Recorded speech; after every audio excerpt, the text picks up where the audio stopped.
Hola, ¿qué tal? Saludamos a nuestros amigos del canal Inminente Final Apocalipsis Explicado. Lo que hoy nos proponemos hacer es un brevísimo resumen con cuadritos sinópticos acompañados, ya ven el fondo, de lo que van a ser nuestros esquemas, de lo que ocurrirá en los tiempos finales de acuerdo con los libros apocalípticos y los textos apocalípticos de la Biblia.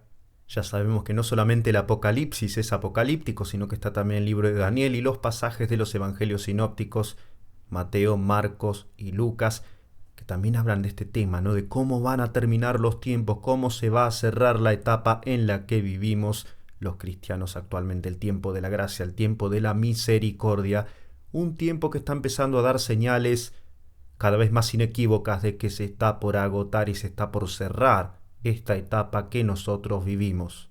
Vivimos indudablemente, esto es indiscutible, prácticamente ningún cristiano serio y conocedor de las profecías ignora que estamos en este tiempo que se llama en la Biblia principio de dolores, que se narra, como te contamos, en Mateo capítulo 24, Lucas capítulo 21 y Marcos capítulo 13, un tiempo signado por la aparición de conflictos en la sociedad, guerras, sediciones, pueblos que se levantarán contra sus autoridades, una fenomenal crisis económica mundial que todavía no ha aparecido en el horizonte de la política internacional y convulsiones en las entrañas del planeta, movimientos telúricos, algo de movimientos en los mares, también cuenta el Evangelio de Lucas.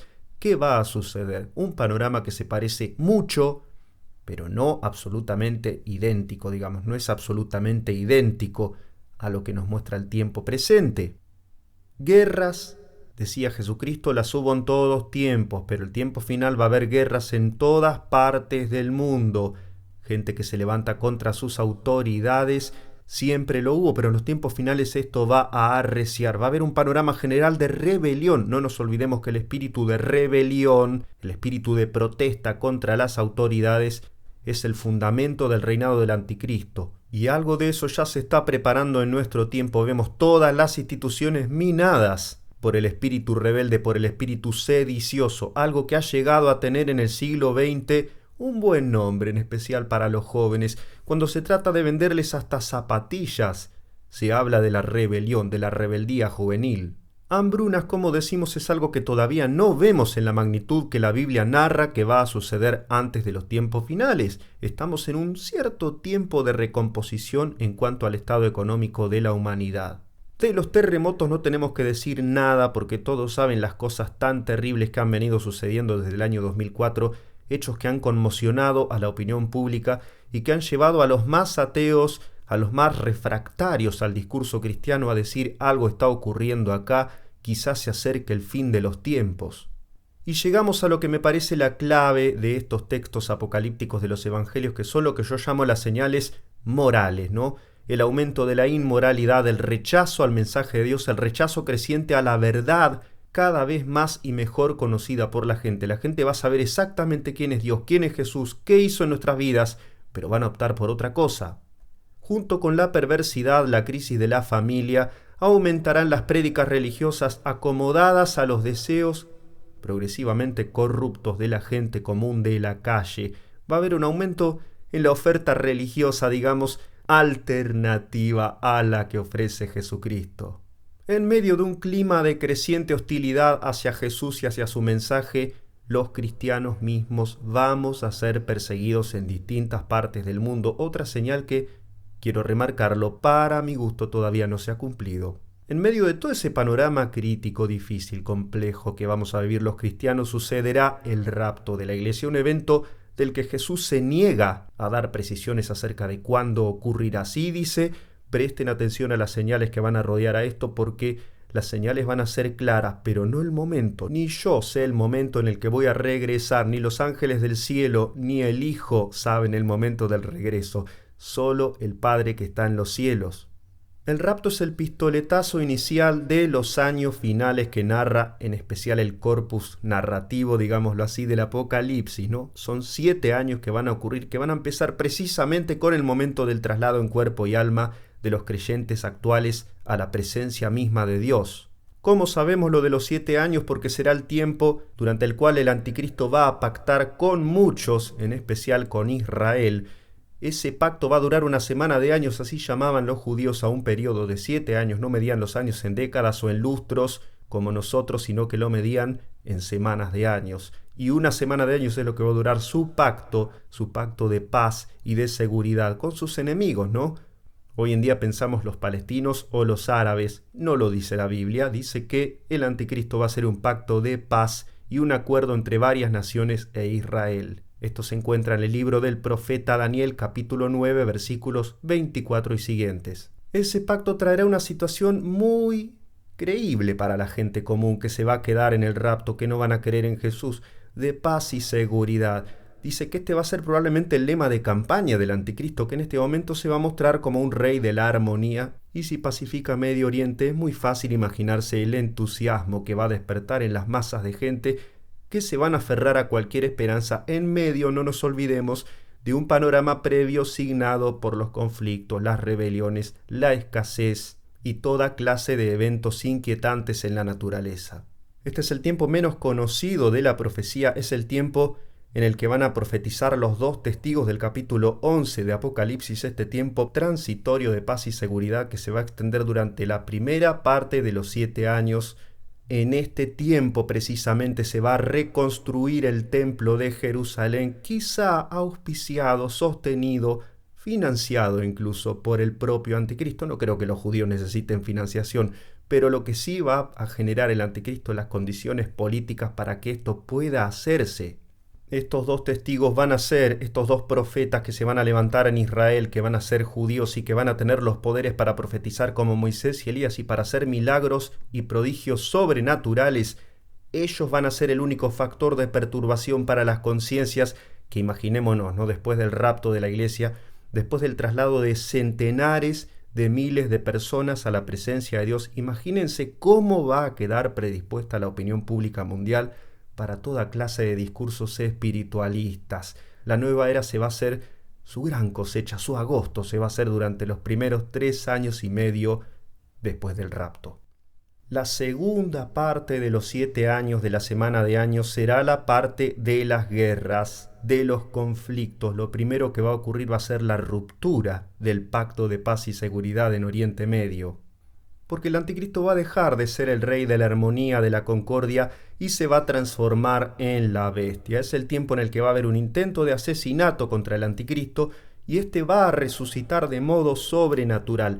Es el tiempo tan conocido, tan divulgado por las producciones culturales cristianas y no cristianas, en el que se va a instalar la famosa marca de la bestia, que va a sustituir el uso del papel moneda, que va a estar en la mano derecha o en la frente de cada persona. Estamos en el capítulo 13 de Apocalipsis, también en el capítulo 12 y algo del capítulo 11, donde se narra la muerte, el martirio de los dos testigos, de los dos profetas que se van a levantar en Israel. Se termina la paz para Israel, el anticristo se quita la máscara y hace instalar su famosa imagen en el templo de Jerusalén, para la cual exige que las personas rindan honores divinos. Con ello empiezan las plagas, las guerras son lo primero que aparece. El conflicto es lo primero que aparece, pero luego surgen todas las plagas contenidas en los sellos, trompetas y copas del Apocalipsis. Una pesadilla que algo nos deja claro el texto bíblico irá increyendo con el correr de los meses y de los años. Mientras el mundo viva todas estas circunstancias conmocionantes, cada vez más inquietantes, nada que ver con lo que se haya vivido hasta entonces en todo el decurso de la historia humana, en el cielo los cristianos que hayamos sido raptados estaremos en la presencia de Dios, y lo primero que haremos será rendir cuentas de nuestras acciones, de todo lo que hicimos y de lo que hayamos dejado de hacer, de todas nuestras omisiones, negligencias y también lo que hayamos hecho de bien, no todo lo que hayamos hecho cumpliendo con el plan de Dios, como dice Jesucristo, como siervos inútiles, llevando a cabo lo que Él predestinó que nosotros hagamos.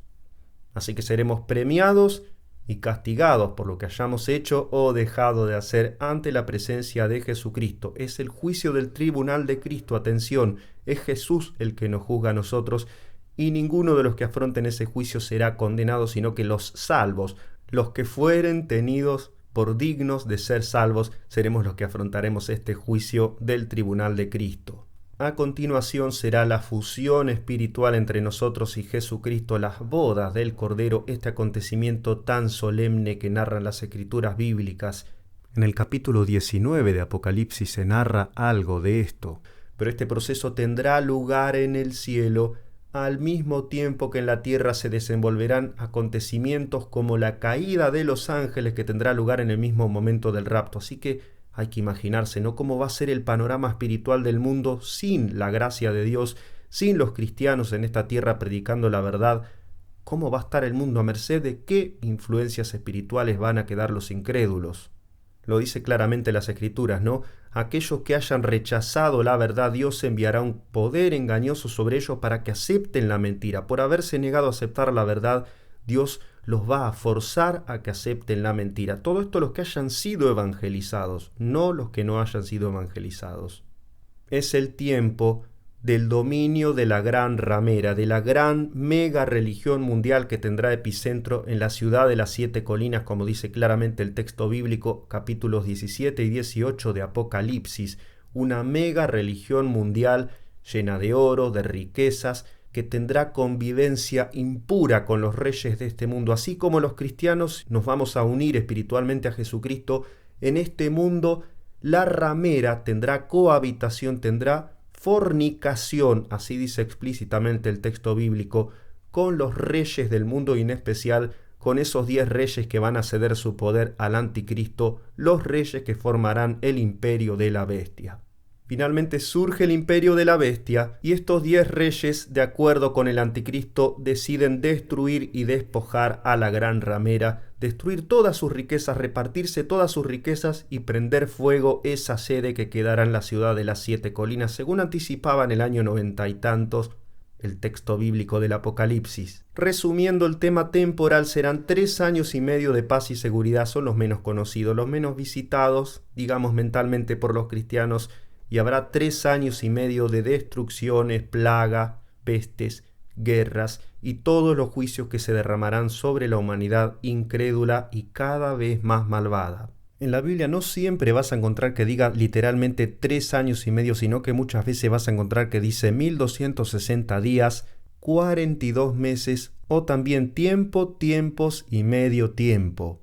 Este es un método usual de los textos apocalípticos para despistar un poco a los lectores y para que la lectura, para que el desciframiento no sea tan sencillo. Pensemos que se trata nada menos que de entender el futuro del mundo. Los 3 años y medio son los tiempos que son llamados en los evangelios sinópticos con el nombre de la gran tribulación. Ese tiempo atravesarán los judíos que se hayan convertido a Jesucristo. Será un tiempo de extremada angustia, tristeza y opresión que gravitarán sobre los cristianos de aquel tiempo, los cuales serán judíos en su núcleo, ¿no? Por eso todos los nombres judíos que aparecen en el Apocalipsis, por eso las localizaciones geográficas, los términos que se emplean como el altar, el templo, son todos elementos tomados de la liturgia judía. Los números que aparecen, estos 12.000, estos 144.000, esta mujer que tiene 12 estrellas sobre su cabeza y la luna bajo los pies, son todos símbolos israelitas. En este tiempo y después de la muerte y resurrección de los 2 testigos, de los 2 profetas, los judíos se van a convertir a Jesucristo. Todo esto está relatado de manera bastante literal en el capítulo 11 de Apocalipsis, así que no vamos a comentar más. Después de la tribulación de aquellos días, dice Jesucristo, habrá señales en el cielo, la luna se pondrá roja como sangre, el sol tendrá como un velo negro. Algunos opinan que el sol se va a apagar literalmente. Y en ese momento Jesucristo descenderá del cielo con sus santos, dice Zacarías capítulo 14. Así que tenemos que estar nosotros ahí, nos contamos con Jesucristo, nos integramos a su presencia y al ejército que va a tomar poder sobre la tierra. En ese momento sucede lo que podríamos llamar, de acuerdo con el lenguaje ya instalado, ¿no?, de la literatura apocalíptica, fin del mundo. Es el fin de la historia universal, el fin de este sistema de cosas tal como lo conocemos. Eso tendrá lugar en la batalla de Armagedón, las naciones todas comandadas por el anticristo, después de una serie de guerras que habrá entre el desarrollo y el subdesarrollo. O como dice Daniel, para no estar hablando con términos de la geopolítica, que son términos humanos, términos derivados de conocimientos, incluso de filosofías humanas. El norte versus el sur. Estas batallas en las que siempre va a triunfar el norte, el reino del anticristo, hasta que finalmente formen un gran ejército y marchen sobre Israel para destruir a Jerusalén, lo que quede de Jerusalén, porque la mayor parte de los israelitas habrán sido asesinados para ese momento. En ese instante de la historia regresa Jesucristo y les pone un freno final a los ejércitos del anticristo y al propio anticristo, y sucede esto que solemos llamar el fin del mundo. Con la batalla de Armagedón comienza el reino milenial, los 1000 años que va a haber de historia, que son también relatados de manera muy literal en Apocalipsis capítulo 19 y capítulo 20. Se narra cómo va a ser este regreso de Jesucristo. También narra esto Zacarías, como te contábamos, capítulo 14. Este reino milenial será de verdaderas paz y seguridad sobre las naciones. Ya no va a ser algo ficticio, no va a ser algo basado en el engaño de Satanás, sino que va a ser fundado en Dios. ¿Por qué 1000 años? Porque el hombre que más vivió sobre la tierra fueron 969. Dios va a mostrar cómo sería la vida, cómo sería la existencia humana si no existiera el pecado. Va a ser una muestra esta dispensación final de los 1000 años, de lo que Dios hubiera querido que fuera sobre la tierra. Y como me gusta mucho enfatizar, va a ser un tiempo neoedénico, va a ser un tiempo en el que se van a restaurar sobre la tierra las condiciones que tuvo el jardín del Edén, el huerto del Edén, con Dios mismo reinando sobre las naciones. La tierra va a ser restaurada, por eso, a 0 kilómetro.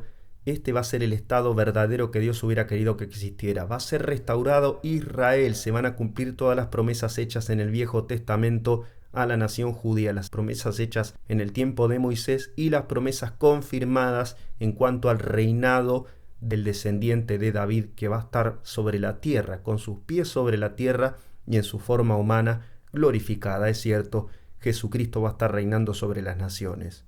Jerusalén va a ser el centro espiritual del mundo. Va a existir este río que va a salir de la zona de Jerusalén, de abajo del templo, que va a proveer el medio de que las personas sean mantenidas sanas y con vida durante los 1000 años del milenio. Satanás es atado al comienzo de los 1000 años y la bestia, el anticristo y el falso profeta son echados directamente en el estanque de fuego y azufre, que es lo que solemos llamar el infierno de fuego, un estado de tormento permanente por los siglos de los siglos. Así que estos son los primeros en saborear, entre comillas, lo que es el infierno.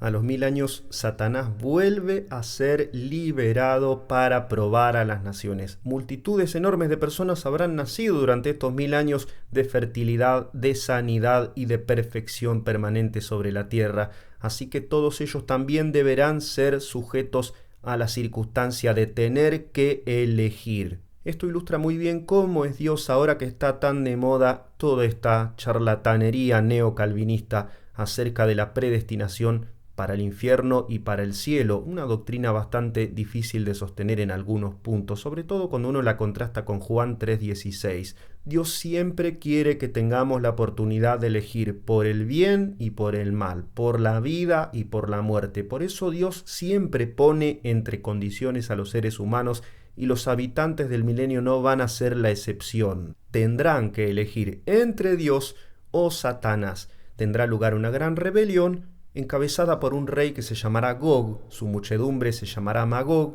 y todos ellos se le unirán para marchar otra vez, cuántas veces ya a lo largo de la historia, para marchar sobre Jerusalén.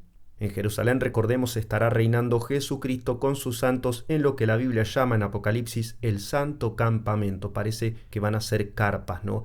Parece que el modo de habitar de las personas en las ciudades va a ser en carpas y no en casas de material como actualmente. Baja fuego del cielo, consume a todos los rebeldes inmediatamente. Esto en un abrir y cerrar de ojos va a ser el juicio de Dios más instantáneo y más rápido de la historia, y la batalla más corta de todos los tiempos. Inmediatamente dejan de existir cielos y tierra tales como los conocemos, tales como habrán sido restaurados durante el milenio, dejan de existir y tiene lugar el juicio final, el juicio del trono blanco, así se lo llama en la Biblia. Resucitan todos los muertos en pecado, todos los muertos sin Jesucristo que no están anotados en el libro de la vida del Cordero.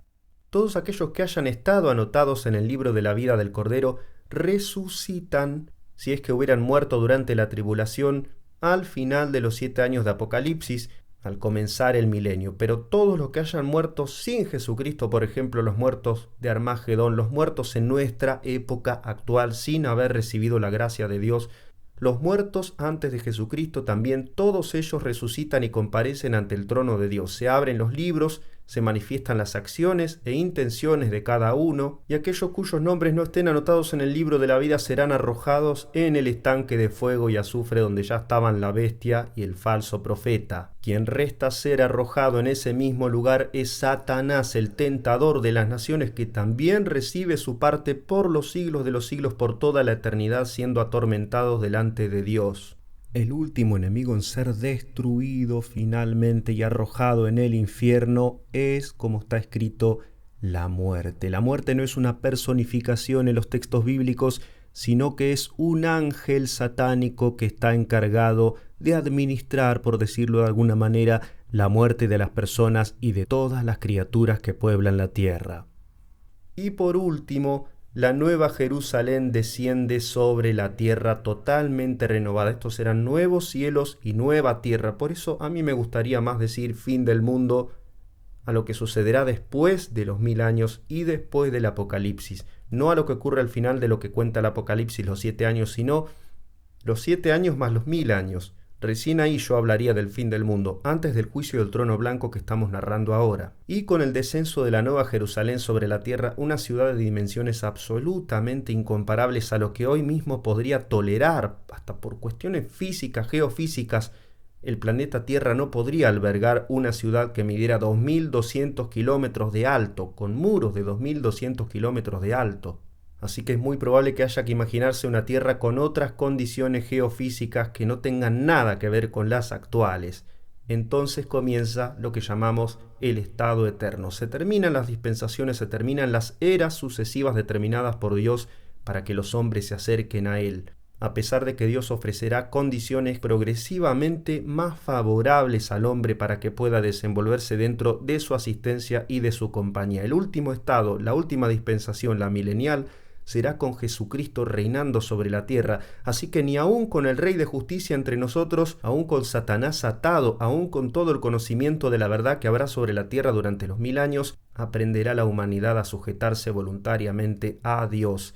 Todas las dispensaciones, todos los tiempos se terminan y comienza el estado eterno, y todos nosotros junto con el Señor vivimos en su presencia por los siglos de los siglos. Todo esto es lo que narra Apocalipsis en sus últimos 2 capítulos, cuando describe cómo van a ser las condiciones de la nueva Jerusalén. Yo creo que hasta ahí llega lo que el lenguaje puede decir, lo que narran los últimos 2 capítulos de Apocalipsis. Y que cuando estemos allá las vamos a experimentar en carne propia, con nuestros propios ojos vamos a poder contemplar la gloria de Dios. Así que lo que puede decir el lenguaje, lo dice el Apocalipsis respecto de este estado eterno que comenzará después del milenio y del juicio final sobre las naciones.